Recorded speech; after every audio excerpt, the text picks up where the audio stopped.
Hello दोस्तों, आप सबका स्वागत है एस्ट्रो गुरु कृष्ण चैनल पर। जी हाँ, ये मेरा दूसरा चैनल है और ईशावास्योपनिषद के 5वें सूत्र के साथ मैं आपके सामने आ गया हूँ।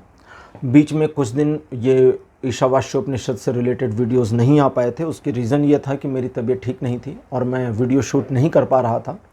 तो जब तक अच्छा ना फील करूँ शूट नहीं करता हूँ। तो खैर अब ठीक ठाक हूँ और शूट कर रहा हूँ। आप सभी की काफ़ी सारी शुभकामनाएं मुझे मेरे मेन चैनल पर मिली हैं, उसके लिए बहुत बहुत आभार। तो चलिए सूत्र में चलते हैं, देर नहीं करते। ईशावास्योपनिषद का 5वां सूत्र आज मैं ले रहा हूं। इसके 4 सूत्र पहले ले चुका हूं। अगर आप डायरेक्टली इस वीडियो पर आए हैं तो इसी वीडियो के डिस्क्रिप्शन में बाकी चारों वीडियोज़ के लिंक दिए गए हैं, उनको भी देख सकते हैं और लाभ उठा सकते हैं। तो 5वें सूत्र पर हम शुरुआत करते हैं। सबसे पहले सूत्र में प्रवेश करेंगे। सूत्र कहता है, तदे जति तन्ने जति तद्दूरे तद्वंत के तदंतरस्य सर्वस्य तदु सर्वास्य बाह्यतः।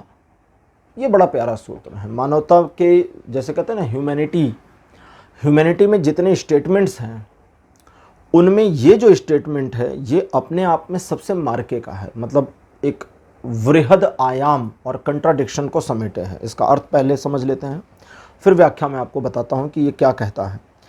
ये उनकी बात करता है। तत् का मतलब वे। अच्छा, उपनिषद में ईश्वर के लिए तत् शब्द का इस्तेमाल किया है। तत् मतलब वे।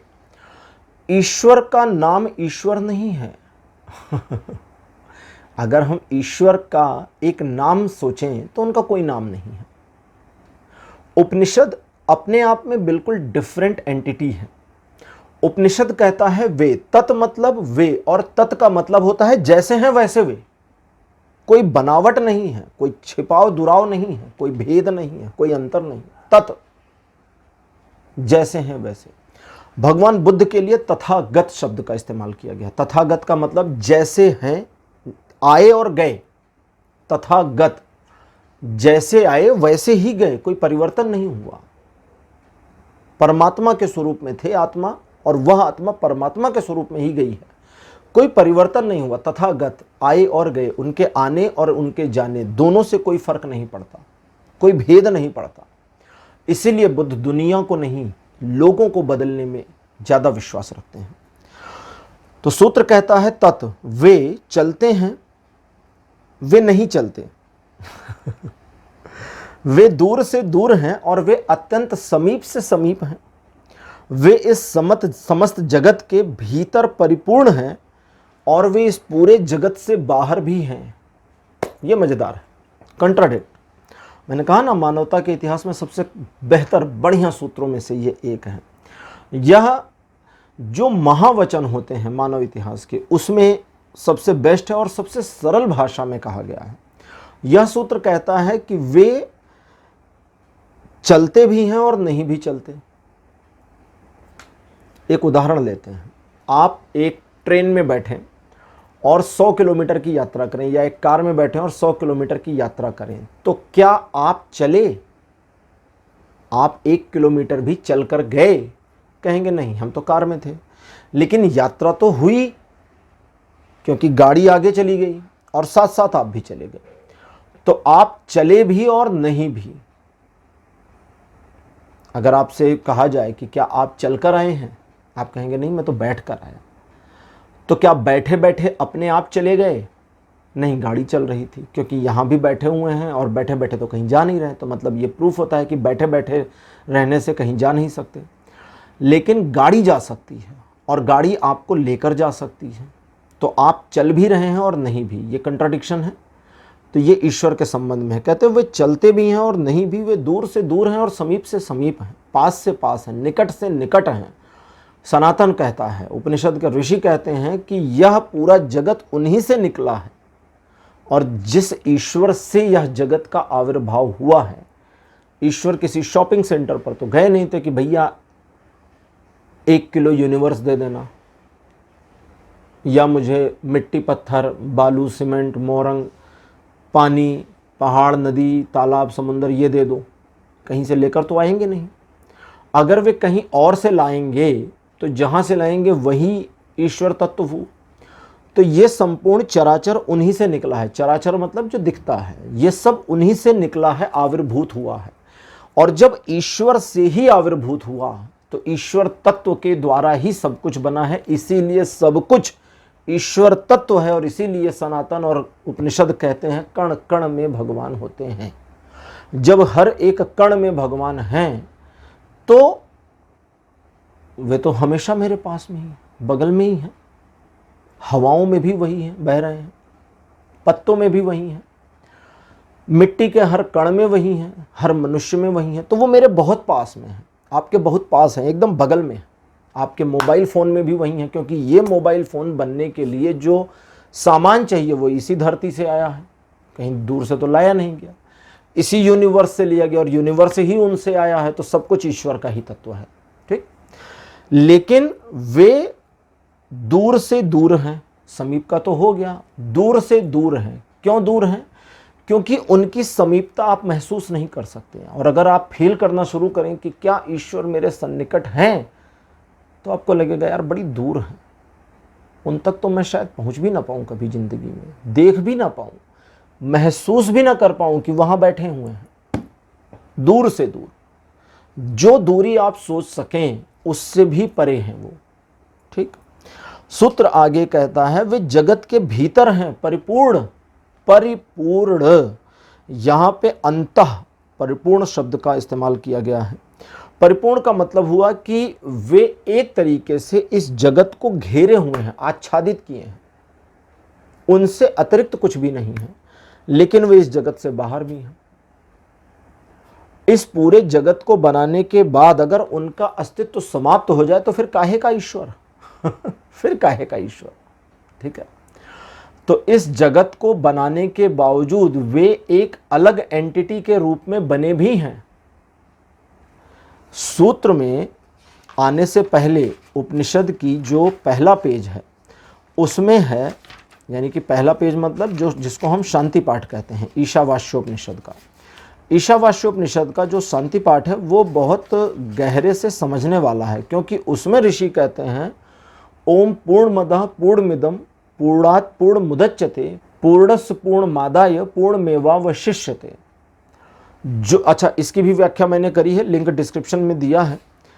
कहते हैं जो संपूर्ण है उससे संपूर्ण को बाहर निकाल लिया और फिर भी पीछे संपूर्ण ही शेष रह गया। एक कंप्लीट डिजिट है, समझिए, गणित में समझिए, एक कंप्लीट डिजिट है। उस डिजिट से कंप्लीट डिजिट बाहर निकाल लिया तो हमारे पास इधर तो कंप्लीट आ गया, लेकिन उधर भी कंप्लीट रह गया, कम नहीं हुआ। इसलिए ईश्वर तत्व जो है, ईश्वर को उपनिषदों ने तत्व कहा है। उपनिषद, उपनिषद का मतलब होता है पास में बैठिए और सुनिए सिंपल सा मतलब होता है, ठीक है, पास में बैठिए और सुमिरन करिए, सुनिए। तो उपनिषद कहते हैं कि जो ईश्वर तत्व है वो संपूर्णता से निकला है और पीछे भी संपूर्ण छूट गया, क्योंकि ईश्वर ने इस पूरे ब्रह्मांड को जब अपने आप से, स्वयं से बाहर निकाल दिया तो ये ब्रह्मांड कहीं से भी कमतर नहीं है, कुछ कमी नहीं है, अपूर्णता नहीं है कि अभी फलाना चीज बनना शेष है। नवनिर्माण चल रहे हैं, लेकिन वो इसी ब्रह्मांड के तत्वों को एक से दूसरे रूप में ट्रांसफॉर्म करते हुए चल रहे हैं, कुछ एडिशनल नहीं जुड़ रहा है। साइंटिस्ट भी कहते हैं कि यूनिवर्स से बाहर का कुछ नहीं आ रहा, नई गैलेक्सियां बन रही हैं तो इसी यूनिवर्स में से बन रही हैं, ठीक है, बाहर से कुछ नहीं जुड़ रहा, कंप्लीट है। लेकिन इस कंप्लीट यूनिवर्स को अपने से आविर्भूत करने के बाद भी ईश्वर पूरी तरह से कंप्लीट ही रह जाते हैं। ऐसा नहीं कि उनका कुछ 10% चला गया, नहीं गया, वे 100% में ही है, तभी तो ईश्वर हैं। तो इस जगत के बाहर और भीतर दोनों में वे ही हैं और दोनों ही जगह को आच्छादित कर करके संपूर्ण और सर्वत्र विद्यमान है। गीता के 7वें अध्याय के 7वें श्लोक में भगवान श्री कृष्ण कहते हैं मत्तः परम नान्यत किंचिदस्ति धनंजया मयि सर्वमिदं प्रोतम सूत्रे मयि गड़ा इव। इसका जो शब्दार्थ भावार्थ दिया गया है वो कहते हैं कि हे धनंजय अर्जुन, मुझसे भिन्न दूसरा कोई भी परम कारण नहीं है। कारण, काज, रीजन, कोई रीजन ही नहीं है। यह संपूर्ण जगत सूत्र के सूत्र मनियों के सदृश मुझ में गुथा हुआ है। सूत्र के सूत्र मतलब एक एक करके मनियों की तरह, जैसे माला एक के साथ एक गुथी हुई होती है, ये मुझ में ही गुथा है। न मैं इससे अलग हूं, न दुनिया मुझसे अलग है, फिर भी मैं पृथक हूं और दुनिया भी मुझसे पृथक है।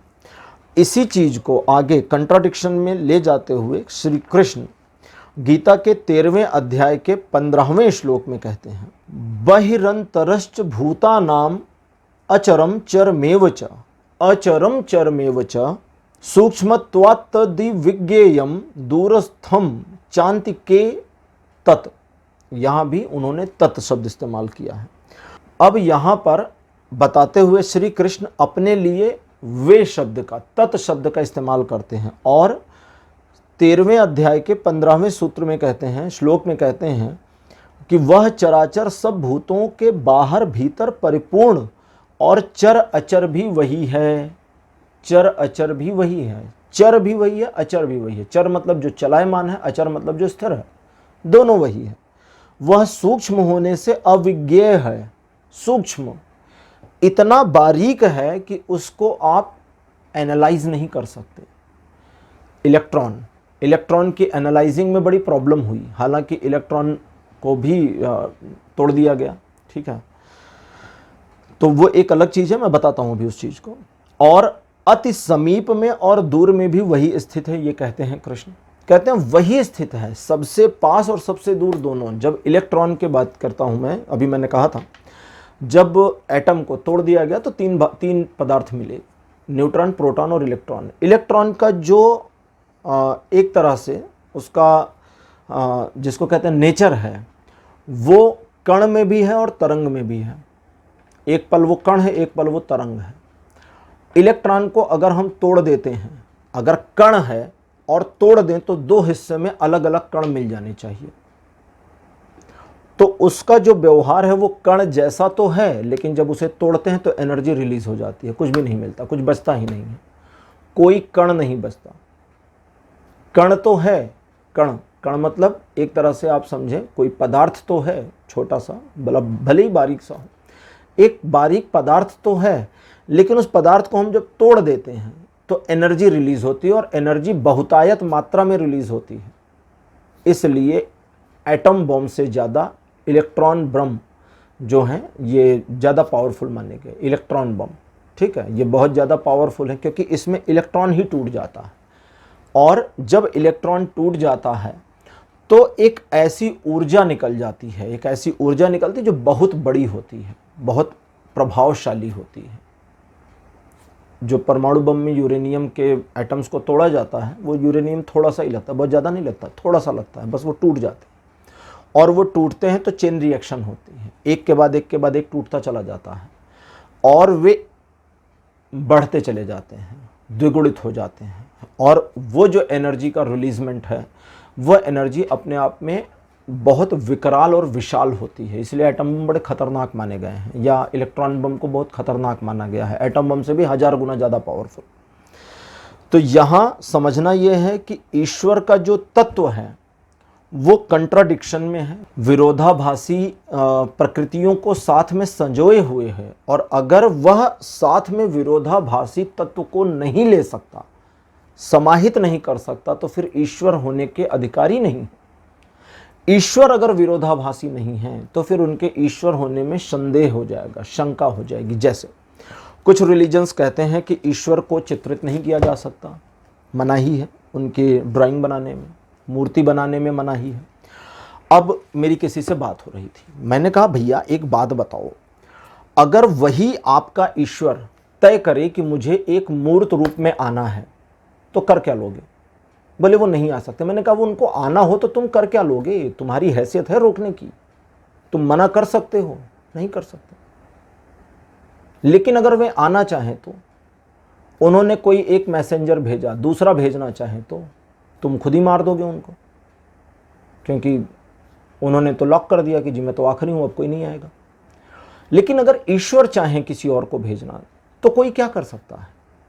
अब वो कहेंगे कि उन्होंने कहा कि नहीं ईश्वर नहीं चाहेंगे। मैंने कहा तुम ईश्वर की मर्जी पर प्रतिबंध लगाते हो, इसका तो ये मतलब हुआ। अगर वे चाहें, क्वेश्चन है, बोले अगर का मामला ही नहीं है। मैंने कहा अगर का मामला नहीं तब तो धरती भी चपटी थी, ये तो गोल निकल आई। तो ईश्वर के विरोधाभासी स्वरूप को स्वीकार करना कई मजहबों में या कई धर्मों में असंभव है। सिर्फ सनातन उनके विरोधाभासी कैरेक्टर को एक्सेप्ट करता है, और उसका रीजन यह है कि सनातन जानता है कि वे विरोधाभासी हैं। वे मक्खन भी चुराएंगे, वे गीता का ज्ञान भी दे देंगे, वे मैदान छोड़कर भी भागेंगे, वे महाभारत का युद्ध भी करा देंगे। विरोधाभासी हैं, आप उनको पकड़ नहीं सकते, आप कैच नहीं कर सकते। चूंकि आपके कैच में वे नहीं आते तभी तो ईश्वर हैं। अगर आपकी कैच में आ जाए तो फिर ईश्वर कहे कि अगर आप कहते हैं कि वो तो अमूर्त हैं, जिंदगी भर हमेशा जब तक दुनिया चले एटर्निटी तक अमूर्त रहेंगे, किसी रूप में नहीं आएंगे, तो आपने ईश्वर को रस्सी से पकड़ करके बांध दिया कि भैया किसी रूप में मत आना, नहीं तो गड़बड़ हो जाएगी। ठीक है, तो इसीलिए सनातन में द्वैत और अद्वैत दोनों है। शिव की पूजा हम निराकार रूप में करते हैं तो शिवलिंग होते हैं, साकार रूप में करते हैं तो मूर्ति होते हैं। शिवलिंग क्या है? शिवलिंग उनका एक निराकार स्वरूप है जिसका कोई आकार नहीं, उसका क्या आकार होगा ये प्रश्न है। जिस ईश्वर का कोई आकार नहीं उसका आकार क्या होगा? कहीं पर तो होंगे, हवा की तरह थोड़ी यहां से वहां उड़ रहे होंगे, किसी स्वरूप में तो होंगे।